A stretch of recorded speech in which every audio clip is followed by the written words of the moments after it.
Hello guys, तो आज अपन पढ़ने वाले हैं ECG, electrocardiogram.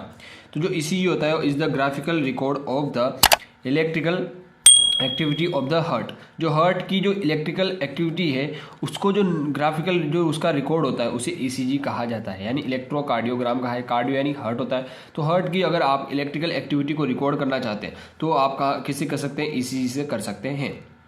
It was first discovered by William Einthoven in 1901 यानी 1901। ठीक है, it is the first discovered किया विलियम इनिथोवन नाम का एक जो साइंटिस्ट था, उसने इसको क्या किया, बताया। ठीक है, ECG provides all information about the normal activity of the heart. और जो ईसीजी है वो क्या बताती है, हमें प्रोवाइड करती बताती है all information about the normal activity of the heart. Heart कैसे एक्टिविटी कर रहा है, कैसे उसकी पंपिंग कर रहा है, वो कैसे ब्लड को पंप कर रहा है, मतलब वो कैसे किसी स्पीड से वो वर्क कर रहा है हार्ट, तो उसके बारे में कौन ईसीजी हमें बताता है। ठीक है, and instrument called the electrocardiograph. और जो इंस्ट्रूमेंट इसमें काम आता है normal activity of the heart की जो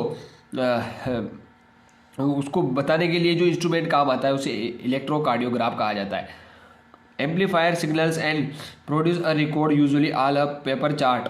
और जो एम्पलीफायर सिग्नल्स को एम्पलीफायर करता है, एम्पलीफायर यानी होता है बढ़ाने का काम करता है, सिग्नल्स को बताने का काम करता है, और produce record usually all a paper chart में एक जो पेपर चार्ट है उसमें रिकॉर्ड बताने का काम करता है, वो उसे इलेक्ट्रोकार्डियोग्राम कहा जाता है। जबकि जो मशीन है, इंस्ट्रूमेंट है, उसे तो इलेक्ट्रोकार्डियोग्राफ, और जो चार्ट बनाने का काम करता है, जो चार्ट बन जाता है, एम्पलीफायर सिग्नल्स बन जाते हैं, उसे इलेक्ट्रोकार्डियोग्राम कहा जाता है।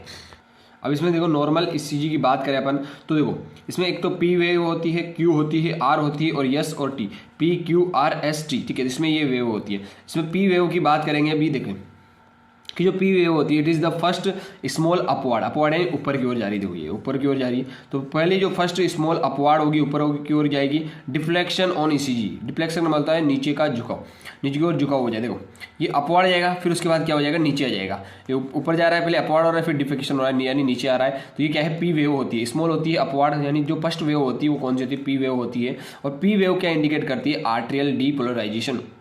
डीपोलराइजेशन का मतलब क्या होता है, उसका जो कॉन्ट्रैक्ट होना, आर्ट्रियम है या आर्ट्रियम है, या फिर उसे और आर्टेरियल सिस्टोल या कॉन्ट्रैक्शन भी कहा जाता है। यानी जो आलिंद है या आर्ट्रियम है उसका क्या होना, कॉन्ट्रैक्शन होना, उसको कौन बताती है, पी वेव बताती है। तो अपन को पता है कि पी वेव छोटी होती है, स्मॉल होती है, अपवार्ड मूवमेंट और डिफ्लेक्शन होता है, यानी ऊपर जाके नीचे आ जाती है। और पी वेव इंडिकेट करती है यहाँ पर आर्टेरियल डीपोलराइजेशन को, यानी आर्टेरियल कॉन्ट्रैक्शन को। जो आर्ट्रियम कॉन्ट्रैक्ट होता है उसको इंडिकेट करने का काम कौन करती है, पी वेव करती है।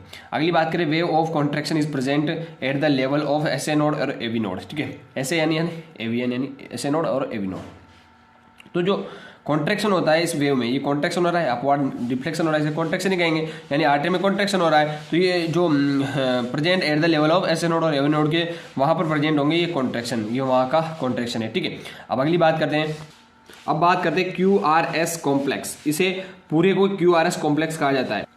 ये क्यू है, ये आर है और ये एस है, तो इसे क्यू आर एस कॉम्प्लेक्स है, क्योंकि इसमें देखो चारों जो तीनों चीज़ें हैं वो क्या हो एक साथ जुड़ी हुई है। देखो क्यू यहाँ से जा रहा है वापस, फिर वापस, तो ये पूरा एक क्या बन रहा है, एक कॉम्प्लेक्स बन रहा है, इसलिए इसे क्यू आर एस कॉम्प्लेक्स कहा जाएगा।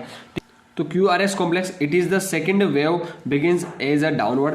तो क्या होती है, सेकेंड वेव होती है जो कि डाउनवर्ड जाती है, पहले डाउनवर्ड जा रही है। देखो ये क्या हो रही है, पहले डाउनवर्ड जा रही है, देखो क्यू वेव है वो डाउनवर्ड जा रही है, तो it is the second wave होती है, और ये पहले डाउनवर्ड जाती है, डाउनवर्ड डिफ्लेक्शन यानी नीचे की ओर जाती है, उसे क्यू वाली वेव जाती है। फिर कंटिन्यूस एज अ लार्ज, फिर ऊपर जाती है, लार्ज होती है, अपराइट यानी ऊपर की ओर जाती है, और ट्रायंगुलर वेव बनाती है। देखो पहले क्या होगा, नीचे हुआ, डाउन यानी डिफ्लेक्शन हुआ, फिर वापस क्या होगा, अपवार्ड मूवमेंट होगा, और यहाँ पर आर की तरफ जाएगी और ट्रायंगुलर वेव बनाएगी। आर कैसी बना रही है, ट्रायंगुलर। देखो ये कैसा बन गया, ट्रायंगुलर बन गया, ये ट्रायंगुलर बन रहा है यानी त्रिभुज बन रहा है, तो देखो ट्रायंगुलर वेव हो जाएगी, तो ट्रायंगुलर बन जाएगी। और एज अ डाउनवर्ड वेव, और डाउनवर्ड वेव कौन सी होती है, एस होती है।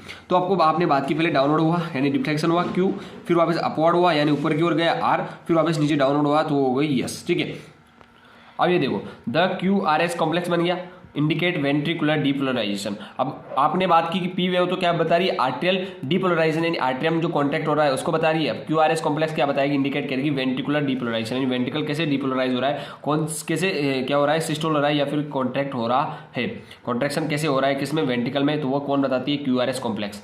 और wave of contraction is present at the level of bundle of his पुरकिंजे fibre. और जो इसकी वेव है कॉन्ट्रैक्शन की वो कहाँ पर प्रेजेंट होती है, बंडल ऑफ हिस और पुरकिंजे फाइबर में। तो आपने बात की थी कि जो पी वेव थी वो तो कहाँ पर प्रेजेंट है, एवी नोड और एसए नोड पे, जबकि जो क्यूआरएस कॉम्प्लेक्स है उसकी वेव कहाँ पर प्रेजेंट है, बंडल ऑफ हिज और पुरकिंजे फाइबर पे। अब लास्ट वेव की बात करते हैं अपन, T wave. This is the third wave of ECG. ECG की जो इलेक्ट्रोकार्डियोग्राम है उसकी थर्ड वेव होती है। तो T wave indicate ventricular repolarisation. Repolarisation का मतलब होता है सिस्ट डायस्टोल यानी रिलैक्सेशन।